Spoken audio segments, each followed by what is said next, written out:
ప్రతి ఒక్కరి జీవితంలో మంచి చెడులు అప్ అండ్ డౌన్స్ జరుగుతూనే ఉంటాయి. కొంతమంది మంచిగా ప్లాన్ చేసుకుంటారు, కొంతమంది కొన్ని చెడు ప్లాన్స్ చేసుకుంటూ ఉంటారు. మరి లైఫ్ని బట్టి ఎన్నో మంచి కార్యాలే నువ్వు చేయాలనుకుంటావు, ఆశ కలిగి ఉంటావు. ఒక కారు కొనుక్కోవాలని, లేకపోతే మంచి బిల్డింగ్ కట్టుకోవాలని, మంచిగా సెటిల్ అవ్వాలని.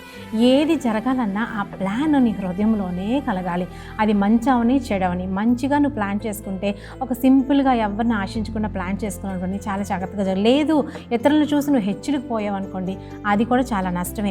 మరి ఏది జరగాలన్నా ముందు నీ హృదయాన్ని నువ్వు కంట్రోల్గా ఉంచుకోవాలి. మరి ముఖ్యంగా యవ్వన బిడ్డలు అయితే చాలా జాగ్రత్తగా ఉండాలి. ఫ్రెండ్స్ పెట్టే ప్రలోభాలకు లోనైపోకుండా, చెడు తిరుగుళ్ళకు లోనైపోకుండా, ప్రతి విషయంలో కూడా నీ హృదయాన్ని భద్రంగా కాపాడుకోమని ఈరోజు వాక్యం మాట్లాడుతుంది. కాబట్టి అన్నిటికన్నా ముఖ్యంగా నీ హృదయాన్ని దేవుని కంట్రోల్లో పెట్టినప్పుడు, బైబిల్ చదువుకుంటున్నప్పుడు అది దేవుని కంట్రోల్లోకి వెళ్తుంది. కాబట్టి అలాంటి మంచి ఆలోచనలు దేవుడి దగ్గర నుంచే వస్తాయి. కాబట్టి హృదయాన్ని కంట్రోల్ చేసే శక్తి దేవుడికి ఉంది.